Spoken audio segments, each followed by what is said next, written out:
Operation सिंदूर के बाद विदेश में पाकिस्तान को बेनकाब करने गए संसदीय दल के हिस्सा थे बीजेपी के इकलौते मुस्लिम सांसद गुलाम अली खटाना। हमारे साथ हैं। यूरोप का दौरा करके आप लोग लौटे हैं, क्या क्या आपने बातें कही वहां पर? देखिए, बहुत दर्दनाक सानिया था पहलगाम का। और जो पाकिस्तान के अंदर टेररिस्ट के इंफ्रास्ट्रक्चर को ऑपरेशन संदूर के जरिए जो तहस नहस करा, उसको डिसमेंटल करा। उसके बाद देश के वजीर आजम ने एक बेहतरीन अहम फैसला लिया कि आज सफारती वफद, जिसमें मेंबर पार्लियामेंट, जी। इंडियन फॉरेन सर्विसेज के ऑफिशियल्स और सीनियर लीडर्स को 7 बड़े वफद में भेजा। और बहुत बहुत ही अहम कदम था। हम यूरोप में गए थे और जीरो टॉलरेंस का हमने बात रखा है। वहाँ हम पार्लियामेंटेरियन से मिले, वहाँ फॉरेन मिनिस्टर से मिले, वहाँ थिंक टैंक से मिले, वहाँ मीडिया से बातें करी, इंडियन डायस्पोरा की बात करी और फ्रूटफुल मैसेज दिया। यूरोप और के आप तमाम बड़े देश गए, यूरोपियन यूनियन भी गए, बेल्जियम गए, फ्रांस गए, ब्रिटेन गए। फ्रांस कैसा रिस्पॉन्स रहा सर? इसलिए भी इम्पोर्टेंस उनकी बढ़ जाती है, वो सिक्योरिटी काउंसिल के मेंबर हैं, फ्रांस, यूके और यूरोपियन यूनियन का हेडक्वार्टर ब्रसल में है। और इंडियन डायस्पोरा यूके में बहुत ज़्यादा है और फिर फ्रांस इसमें, जर्मनी में। तो आ, हमने अपनी बात जो है मकसद बात रखी और इंडिया की पोजीशन को रखा। और पाकिस्तान का जो निकाब है वहाँ के जनरल्स ने पहना, उसको हमने एक्सपोज करा। और आ, पूरा डिटेल तरीके से हमारे साथ जो पूरी टीम के मेंबर गए थे, हमारे रविशंकर प्रसाद जी की रहनुमाई में हम गए और बेहतरीन बात देश के लिए गए थे। कैसा रिस्पॉन्स रहा उन लोगों का जब आपने बात रखी, पाकिस्तान को बेनकाब किया, भंडाफोड़ किया, जो आतंक का एपिक सेंटर है? क्या उन लोगों ने कहा सर? ये बहुत डिटेल होता है, बहुत सीरियस एंगेजमेंट्स रहती हैं। जब सांसद सांसद से मिले, डायस्पोरा से मिले, थिंक टैंक से मिले, उनकी फॉरेन मिनिस्ट्री से, और जो ग्रुप्स होते हैं पार्लियामेंटेरियन के, जो फ्रेंडशिप ग्रुप्स के होते हैं, इंडियन फ्रेंडशिप ग्रुप्स के डिफरेंट जो यूरोप के देश हैं, ये एक बहुत ही बामकसद बन जाती है। और एक देश की जो सही वजह है कि क्यों हमें ये सारा करना पड़ा, हमारे पास कोई ऑप्शन नहीं। हम ये चाहते हैं कि हमारे जो पड़ोसी देश हैं वो ग्रो करें, उनमें जमहूरियत ग्रो करें। बट पाकिस्तान की बदकिस्मती ये है कि वहाँ के जनरल अपने आप को रेलेवेंस में रखने के लिए सारी हरकतें करते हैं। हमने करारा जवाब दिया है और अब वर्ल्ड को ये मैसेज दिया है कि अब हम और ज़्यादा खून खराबा अफोर्ड नहीं कर सकते। आपने यह भी बताया कि पहलगाम में जिस तरह से हिंदू मुसलमान के बीच में भेद किया गया, वो धर्म पूछ के उसको मारा गया, और एक कहीं न कहीं एक कम्युनल करने की कोशिश की गई यहाँ पर पाकिस्तान के ज़रिए जो आतंकी जो आए थे। बहुत बड़ी एक ये साजिश थी। और इसमें उनका ये था कि फसाद होंगे, आपस में कम्युनिटीज लड़ेंगी।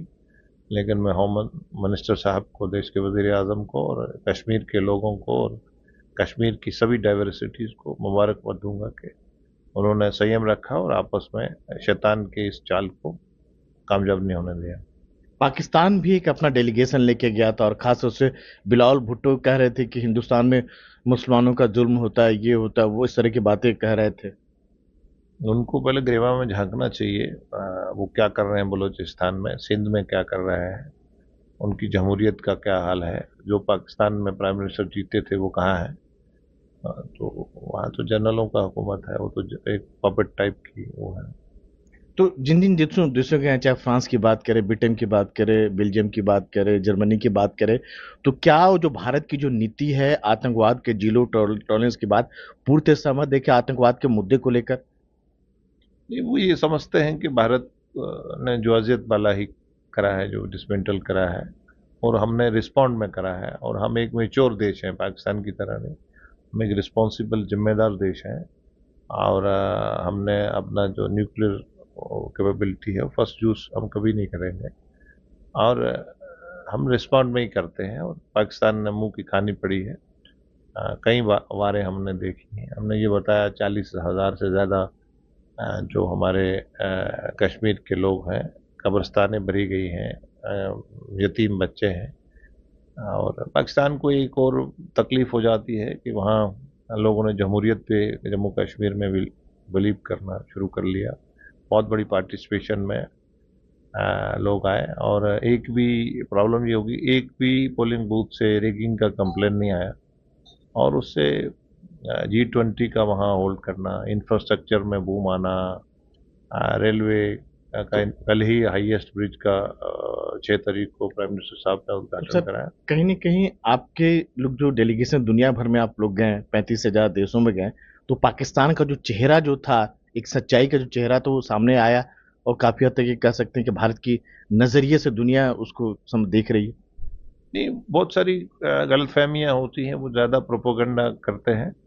प्रधानमंत्री जी ने बहुत अच्छा कदम ये लिया है कि बार बार मेंबर पार्लियामेंटेरियन फ्रेंडशिप ग्रुप्स के अपनी बात डेमोक्रेसी के पिलर से ये रखनी चाहिए और ये बहुत एक अहम कदम था और इससे भारत का जो पक्ष है वो दुनिया के सामने एक अच्छी तरह रखा गया है।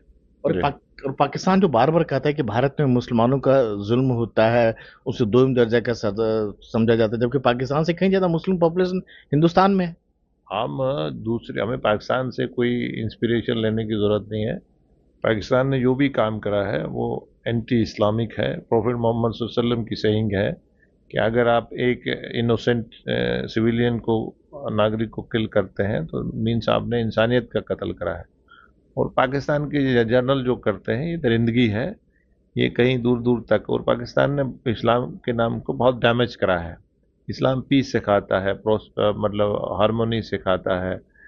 इस्लाम ब्लड शेड के तालीम नहीं देता है और इस्लाम को पाकिस्तान ने डैमेज करने में, तशद्दुद के साथ जोड़ने में पाकिस्तान ने कोई कसर नहीं छोड़ी।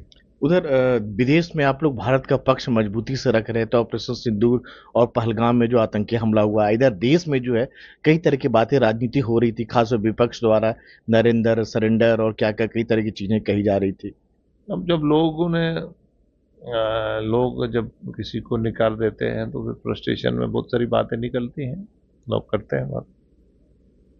तो ये थे बीजेपी की इकलौती मुस्लिम सांसद जो कह रहे हैं कि डेलीगेशन के बहाने जो दुनिया भर में अपनी बात रखे, इससे पाकिस्तान की जो सच्चाई एक बार फिर से दुनिया के सामने आ गई। नई दिल्ली से राजीव रंजन, एनडीटीवी इंडिया।